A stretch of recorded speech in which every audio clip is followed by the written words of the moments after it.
34. Sarah Hall.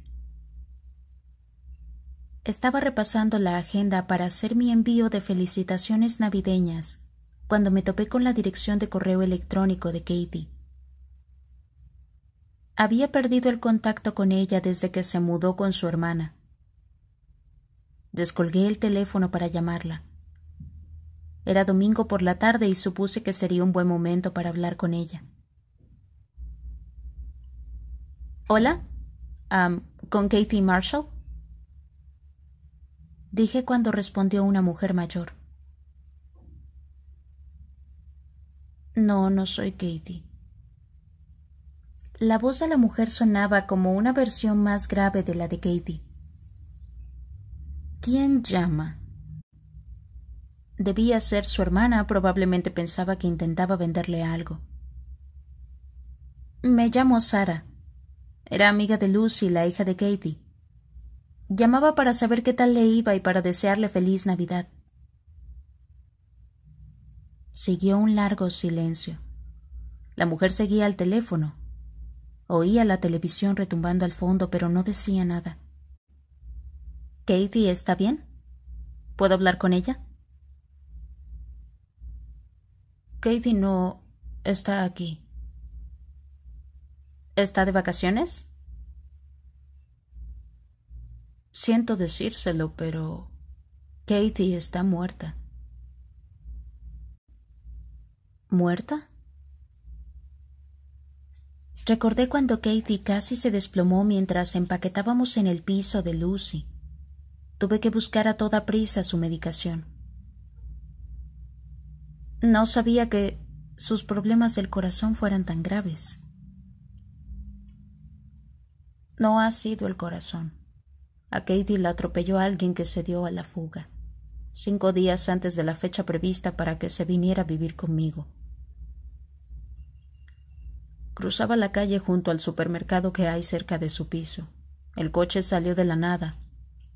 La arrolló y no se detuvo. El forense dijo que lo más probable es que ella estuviera muerta antes de golpearse contra el suelo.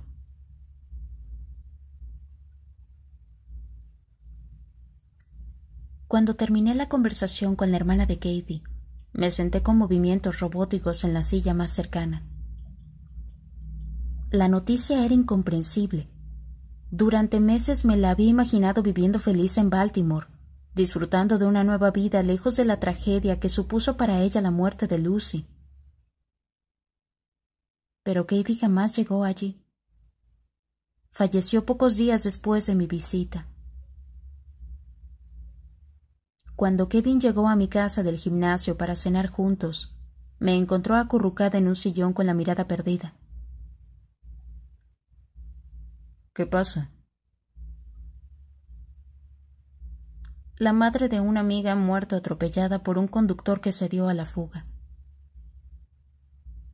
Sucedió en verano, pero me acabo de enterar. Es horrible, dijo mostrando su empatía. Se sentó en el brazo del sofá y me abrazó contra su pecho. ¿La conozco? No la conocías. Me levanté de golpe. Quería estar sola. Me metí en la cocina y acabé de cortar las verduras para la ensalada mientras metía la pasta en el cazo con agua hirviendo. Nunca le había hablado a Kevin de Lucy. Simplemente el tema no había surgido en la conversación. Después de cenar, Kevin encendió su portátil para escribir unos correos electrónicos que tenía que enviar antes de su vuelo de la mañana muy temprano a San Francisco. Yo también tomé mi ordenador, pero fui incapaz de concentrarme en el documento en el que estaba trabajando pese a que tenía que entregarlo al día siguiente por la tarde. Sentía curiosidad por lo que le había sucedido a Katie. Recordaba muy bien el día que me invitó a su piso en Queens, su calidez y la súbita deriva hacia las teorías de la conspiración cuando sugirió que Stanhope tenía alguna relación con la muerte de Lucy. En ese momento lo atribuí a su aflicción, pero ahora recordé los pestillos en su puerta. y cómo escrutó el pasillo por la mirilla antes de abrirla. Busqué referencias en la prensa de lo sucedido. Aparecieron unos pocos artículos.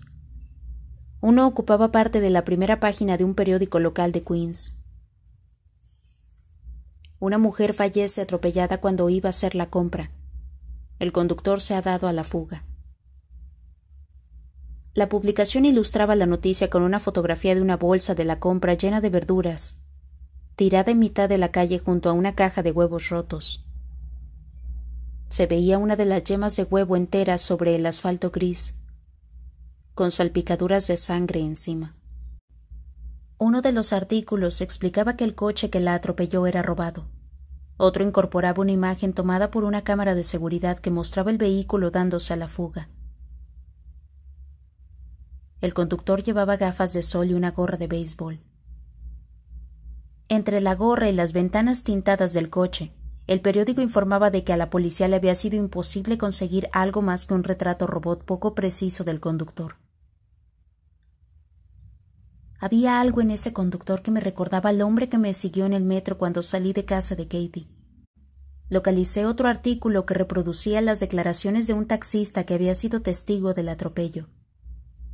Le contaba al reportero que el conductor había girado de manera intencionada y que unos segundos antes de atropellar a Katie había acelerado. Era como si de entre toda la gente que cruzaba la calle hubiera decidido atropellarla a ella, aseguraba. Parecía que fuese algo personal. No encontré más artículos sobre la muerte de Katie. No tardó en quedar olvidada. Pronto llegaron nuevos accidentes automovilísticos, nuevas tragedias suburbanas. No di con ninguna información posterior que explicase si el conductor que la mató acabó siendo arrestado. Al final localicé en una web del gobierno de acceso público un informe de 5 páginas sobre la muerte de Katie, redactado por el juez a cargo del caso. Por lo visto, en un primer momento se decidió que un equipo de homicidios investigara el caso. Indagaron en las finanzas de Katie y en sus relaciones personales, pero no dieron con ningún móvil evidente. El juez de instrucción dijo que no había habido ninguna prueba que llevase a pensar que alguien hubiera podido tener intención de asesinar a una mujer cincuentona, sin aventuras amorosas conocidas, sin conexión alguna con el mundo criminal, sin relación con las drogas, el juego o la industria del sexo, sin hijos que pudieran querer hacerse con una herencia que por otro lado era muy modesta. También dejó constancia de que no había ninguna pista que condujera a pensar en un asesinato al azar obra de un perturbado. El juez acabó dando carpetazo al asunto, atribuyendo la muerte de Katie a un delincuente que huía en un coche robado a gran velocidad y sin fijarse por dónde iba. Me quedé pensativa, con los ojos en la pantalla del ordenador. Cariño, ¿qué estás viendo? Me preguntó Kevin. La madre de mi amiga, la que murió atropellada. Tenía curiosidad, de raro que no me haya enterado de su fallecimiento hasta ahora. ¿Eran muy unidas? Es evidente que te ha afectado. No éramos muy unidas, pero creo que estábamos conectadas por el dolor. Lucy, su hija, mi amiga, murió de manera trágica. Me sentía responsable de no dejar sola a su madre, aunque, si te soy sincera, no estuve para nada a la altura. Y he tardado 6 meses en enterarme de su muerte. No seas tan dura contigo misma. Trabajas más horas que yo y eso que no soy precisamente un vago. Tómatelo con un poco más de calma. Bajen el paquete. Si quiero ascender en la empresa, tengo que trabajar todas esas horas. No te van a despedir de Stanhope porque reduzcas un poco el ritmo. Me alzó la barbilla y me encontré con sus ojos color avellana de los que emanaba una mirada penetrante y algo más que no supe descifrar. Sara, te tienen en un pedestal. No sabes lo orgulloso que estoy de ti. El problema es... ¿Qué? Si queremos mantener viva nuestra relación, no es sostenible que los dos sigamos trabajando tantas horas. A este paso no nos vamos a ver nunca. ¿Qué quieres decir con mantener viva? Kevin se encogió de hombros. Desde hace varias semanas apenas nos hemos visto. ¿Y eso de quién es culpa? Te pasas 2 semanas de cada 4 en la costa oeste. Yo intento organizarme los viajes para estar aquí cuando tú vuelves. Ya sé que no siempre lo consigo, pero de verdad que lo intento. No te estoy culpando a ti, aclaró Kevin con tono afable. Lo que intento decir es que, con mi torpeza habitual, deberíamos coordinarnos mejor. Sara, yo quiero pasar más tiempo contigo. Tengo una sugerencia. Impongamos una moratoria sobre ordenadores y teléfonos cuando estemos juntos. Se me ocurren un montón de cosas más interesantes que hacer. Esperaba que dijeras eso, repliqué, y él cerró mi portátil con la mano libre. Esa noche, horas después, seguía despierta en la cama escuchando la respiración de Kevin a mi lado. Le seguía dando vueltas a las noticias sobre la muerte de Katie. La había visto 2 veces en mi vida, pero tenía la sensación de haber perdido una amiga íntima. Supongo que se debía al modo en el que había fallecido, y además en el preciso momento en que intentaba reencauzar su vida. Me pregunté si debía contactar con la policía y contarles lo que recordaba de mi visita a Queens. La preocupación que había demostrado Katie por su seguridad, la manera en que escrutó el pasillo por la mirilla, los pestillos y la cadenita de seguridad en la puerta. Me pregunté si debía contactar con la policía y contarles lo que recordaba de mi visita a Queens, la preocupación que había demostrado Katie por su seguridad, la manera que escrutó el pasillo por la mirilla, los pestillos y la cadenita de seguridad en la puerta. Tal vez debería contarles la inquietante sensación que tuve cuando salí del piso de Katie y fui caminando a la estación de metro. Tuve la impresión de que me seguían y después alguien que vestía de una forma muy similar al descrito en el informe sobre el conductor a la fuga se metió en mi vagón. Y por si fuera poco estaba la teoría de Katie sobre la implicación de Stanhope en la muerte de Lucy, aunque nunca llegó a explicarme cómo.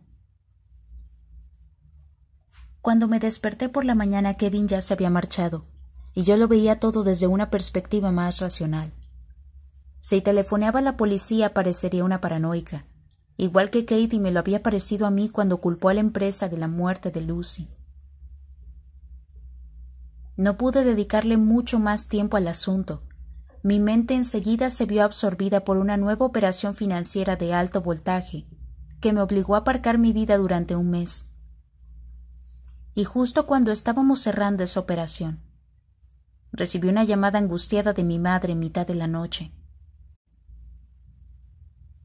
«A papá le ha dado un síncope», me dijo. «Está en cuidados intensivos en el Hospital General de Chicago. Esta vez no creen que vayan a poder salvarlo, Sara. Será mejor que vengas». Los médicos de papá dijeron que le estaban fallando los riñones. Le dieron 1 semana de vida, 2 como mucho. De inmediato lo organicé todo para trabajar desde la oficina de la empresa en Chicago y así poder estar con mis padres. No me podía permitir el lujo de tomarme un permiso sin paga, que fue lo que Vincent me sugirió cuando le conté lo que sucedía. El seguro médico de mis padres no cubría todo el coste del tratamiento. La factura del hospital ascendería a cientos de miles de dólares y me tocaría pagar a mí. Me instalé en el piso de mis padres. La mayoría de los días me iba directa al hospital desde el trabajo. normalmente ya muy avanzada la tarde, para acompañar a mamá junto a la cama de papá, o para sustituirla durante la noche para que ella pudiese irse a casa. No hay nada agradable en un hospital. El hombre que ocupaba la otra cama de la habitación gritaba de dolor cada vez que se le acababa la dosis de morfina. Eran unos gritos agudos que provocaban que mi padre abriese los ojos aterrado, pese a que estaba semi-inconsciente. Alteraban a mi padre y molestaban a mi madre. Pedí al hospital que trasladaran a mi padre a una habitación individual.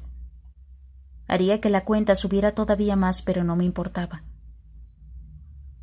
La situación se prolongó un par de semanas.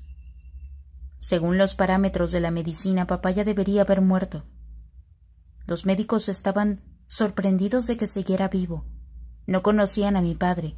Era un hombre terco como una mula, para lo bueno y para lo malo. Seguramente por eso aguantó tantos años de problemas de salud crónicos. En sus últimos días apenas lo reconocía. Su piel había adquirido un tono amarillento por la ictericia y tenía los ojos blancuzcos, con la mirada llena de dolor. Era la triste sombra de un hombre que siempre me había parecido imponente. Se había ido encogiendo hasta que apenas quedaba nada de él. Papá murió un martes por la noche, durante la peor tormenta de nieve en Chicago en 7 años. Me fue imposible llegar desde nuestra oficina en la ciudad al hospital a tiempo para estar junto a él antes de que falleciera. No circuló ningún taxi hasta primeras horas de la mañana. Y para entonces los camilleros ya habían retirado el cadáver de la habitación para depositarlo en la morgue del hospital. Me dolió no haber estado con él cuando murió, pero sobre todo, no haber podido dar apoyo a mi madre. Eso me destrozó. Estaba tan obcecada en mi dedicación al trabajo que insistí en acudir a la oficina ese día, pese a que los meteorólogos advertían de la llegada de la ventisca. Tardé mucho tiempo en perdonármelo, y la verdad es que no sé si he llegado a hacerlo del todo. Lo sucedido me hizo reflexionar sobre si quería trabajar en una empresa que acaparaba de tal modo mi tiempo que me impedía tomarme una tarde libre para sostener la mano de mi padre agonizante. En el lavabo del hospital, mientras me limpiaba ante el espejo las lágrimas de la cara, tras saber que había llegado tarde, le pregunté a mi reflejo: ¿en qué te has convertido? ¿Desde cuándo ganar dinero está por encima de las personas a las que quiero? Lo enterramos en una ceremonia íntima a la que acudieron algunos parientes y viejos amigos de hacía décadas. Kevin se ofreció a tomar un avión para venir, pero yo sabía que estaba preparando una declaración muy importante y le dije que no era necesario. Mentí, porque lo necesitaba desesperadamente. Después de la muerte de mi padre, le insistí a mi madre para que se trasladase a vivir a un complejo para gente mayor. Yo vivía demasiado lejos para estar pendiente de ella. Necesitaba que alguien estuviera pendiente de mamá a diario y se asegurase de que tomaba la medicación, y sobre todo necesitaba compañía. Le encontré una plaza en un complejo para jubilados. Todo el mundo tenía un pequeño apartamento independiente, y se reunían para las comidas y las actividades diarias, como escuchar música o jugar a cartas. Ella tendría su pequeño piso en un complejo con un precioso jardín de rosas y una sala de juegos. Los precios estaban muy por encima de lo que mi madre se podía permitir, e intentó utilizar eso como excusa para escabullirse. Pero yo ya había dicho a la dirección que me haría cargo de los gastos, y había firmado los documentos. Aún así mi madre se siguió resistiendo, insistía en que era capaz de cuidar de sí misma. Yo no veía ninguna otra alternativa realista. La convencí de que ella disfrutaría del cambio y yo dormiría más tranquila. Al final la aceptó a regañadientes. Ya solo quedaba empaquetar sus cosas y trasladarla. Acabé tomándome unos días de permiso la semana que murió mi padre. No tuve otro remedio. Tenía que ayudar a mi madre a organizar el funeral y a trasladarse a la comunidad de jubilados. La quería dejar instalada antes de volver a Nueva York. Revisamos viejas cajas llenas de fotografías familiares y hablamos de recuerdos infantiles y ella me contó historias de cómo ella y papá se habían conocido y enamorado. Mis padres tenían sus conflictos. Estuvieron a punto de separarse 2 veces, pero las tensiones se habían ido suavizando con la vejez y la nostalgia.